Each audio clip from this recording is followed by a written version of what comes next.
মই যেটো ক'ব বিচাৰিছোঁ এইটো হৈছে আজি আমি অসমত শ্ৰম কোড বাতিল কৰাৰ হকে দাবীত আমি এটা আন্দোলন চলাই আছোঁ। এই শ্ৰম কোড আমাৰ দেশৰ শ্ৰমজীৱী মানুহৰ স্বাৰ্থৰ বিৰোধী। এই শ্ৰম কোড ভাৰতবৰ্ষৰ পুঁজিপতিসকলৰ স্বাৰ্থ ৰক্ষা কৰাৰ কাৰণে মালিকসকলে নিয়োগকৰ্তাসকলে বিৰাট ভাল পাইছে আৰু সেইকাৰণে বিৰাট প্ৰচাৰ কৰি আছে। এই শ্ৰম কোড হৈছে ভাৰতবৰ্ষত ইতিপূৰ্বৰ পৰা চলি থকা 29খনকৈ শ্ৰমিক কল্যাণ আইনৰ বিলুপ্ত কৰা আৰু নতুনকৈ শ্ৰম কোড আনি পেলাই প্ৰয়োগ কৰা 4খন শ্ৰম সংহিতা।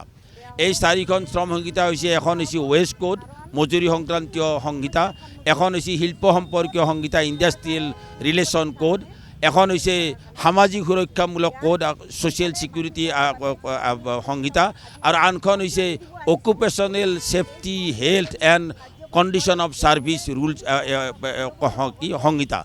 এই সংহিতাৰ মাজেৰে ইতিমধ্যে 29খন আইনক তেওঁলোকে বিলুপ কৰিলে, নতুনকৈ 4খন শ্ৰম সংহিতা আনিলে। এই শ্ৰম সংহিতাৰ হ'ব ইয়াৰ সকলো ধাৰাৰ মুদ্ৰা কথাটো হৈছে আইনৰ ধাৰাবিলাক থাকিব, মজুৰি দিয়াৰ ব্যৱস্থাও থাকিব, এপইণ্টমেণ্ট দিয়াৰ ব্যৱস্থা থাকিব, কাৰোবাক শ্ৰমিকক খেদিলে কামৰ পৰা খেদি দিয়াৰ বিৰুদ্ধে কিবা কৰাৰ ব্যৱস্থা থাকিব, কিন্তু এটা ব্যৱস্থা নোহোৱা কৰি দিব। সেইটো হৈছে কি, কোনো কৰ্তৃপক্ষ যদি কোনো শ্ৰমিকক দৰমহা নিদিয়ে তাৰ বিৰুদ্ধে কেছ কৰাৰ কোনো অধিকাৰ নাথাকিব। কোনো শ্ৰমিকে যদি তেওঁৰ নিজস্ব দাবীৰ ভিত্তিত আন্দোলন কৰিব খোজে, ধৰ্মঘট কৰিব খোজে, ধৰ্মঘট আপুনি কৰিব নোৱাৰিব। এই ধৰণৰ ব্যৱস্থাই শ্ৰমিকৰ অধিকাৰ হৰণ কৰিছে আৰু শ্ৰমিকৰ অধিকাৰ যদি হৰণ হয় তেতিয়াহ'লে এই ভাৰতবৰ্ষত উৎপাদন ব্যৱস্থাটোৱে খতম হৈ যাব। গতিকে গোটেই উৎপাদন ব্যৱস্থাটোৰ ওপৰত এটা ভয়ংকৰ আক্ৰমণ কেন্দ্ৰীভূত হৈছে। এই অকল পুঁজিপতিসকলে বিচাৰে যিমান পাৰে সিমান কম পইচা দি পেলাই যিমান পাৰে সিমান বেছিকৈ শ্ৰম আদায় কৰা, আৰু সেই নীতিটোকেই আজি বিজেপি চৰকাৰে সমৰ্থন কৰিছে আৰু তেওঁলোকে এই ধৰণে শ্ৰম কোড আজি প্ৰয়োগ কৰিছে। আমি শ্ৰম কোড বাতিল কৰাৰ দাবী কৰিছোঁ।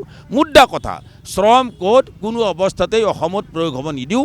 হিমন্ত বিশ্ব শৰ্মা ডাঙৰীয়াকো আমি সকীয়াই দিছোঁ, অসম চৰকাৰকো সকীয়াই দিছোঁ, কোনো অৱস্থাতেই যাতে অসমতো শ্ৰম কোড প্ৰয়োগ হ'ব নোৱাৰে তাৰ কাৰণে আমি প্ৰতিবাদী কাৰ্যসূচী। দেখিবলৈ পোৱা যায় যে বিভিন্ন সময়ত যি এমপ্লয়সমূহ আছে, এমপ্লয়সমূহ দেখিবলৈ পোৱা যায় যে হাৰাশাস্তি ভোগবিলাক হয় চেলাৰী লৈ পেলাই। এই সন্দৰ্ভত এতিয়া বৰ্তমানলৈকে থকা যিবিলাক শ্ৰম আইন আছে, এই শ্ৰম আইনতেই শ্ৰমিকে প্ৰাপ্য মজুৰি নাপায়, আনকি মাহৰ মূৰত দৰমহা কেইটাও সময়মতে নাপায়। ক'ৰবাত 6 মাহ, ক'ৰবাত 8 মাহ, ক'ৰবাত 1 বছৰ 2 বছৰ পৰ্যন্ত অনাদায় হৈ থাকে। এইবিলাক আদায় কৰাৰ কাৰণে যদি ক'ৰবাত ইউনিয়ন থাকে, ইউনিয়নে যুঁজ কৰি পেলাই আদায় কৰাৰ চেষ্টা কৰে। আনহাতে যদি ইউনিয়ন চিউনিয়ন নাথাকে তেতিয়াহ'লে শ্ৰমিকজনে নিজেই নিজৰ ভাগ্যক ধিয়াই পেলাই আঁতৰি গুচি যায়। এই যে দৰমহা অথবা মজুৰি এইবিলাক নিৰ্ধাৰণ কৰা, এইবিলাক প্ৰয়োগ কৰাৰ কাৰণে যিখিনি আইন অন্ততঃ আইনৰ সামান্য অধিকাৰ আছিল, এইখিনি অধিকাৰো শ্ৰম কোডে নোহোৱা কৰিব ওলাইছে। মূল কথা হৈছে সেইটো। আৰু সেইকাৰণে আমি কৈছোঁ ইতিমধ্যে শ্ৰমিকে বঞ্চিত, শোষিত, লাঞ্ছিত। এই শ্ৰমিকসকল আৰু কিমান মাৰে, এইসকলৰ সামান্যতম যিখিনি অধিকাৰ আছিল সেইখিনি অধিকাৰো নহ'ব। এতিয়া পে কমিশ্যন, এতিয়া কৈছে 8ম দৰমহা আয়োগৰ ঘোষণা হ'ব, অন্য কৰ্মচাৰীসকলে ভাবিছে বিৰাট লাভ হ'ব তেওঁলোকৰ। পিছে বস্তুৰ দাম বৃদ্ধি আৰু অন্যান্য টেক্স বৃদ্ধিৰ মাধ্যমত এতিয়াও দেখা গৈছে যে অফিচ কাছাৰীৰ কৰ্মচাৰীসকলো প্ৰয়োজনীয় সুবিধাৰ পৰা বঞ্চিত হ'ব, তেওঁলোকে চূড়ান্তভাৱে বঞ্চিত হ'ব।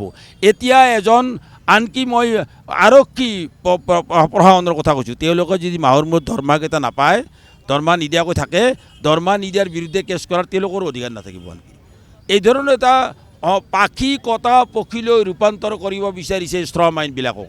গতিকে আমি এই ধৰণৰ আইনৰ বিৰোধী, এই আইনৰ বিৰুদ্ধে আমি থিয় দিছোঁ।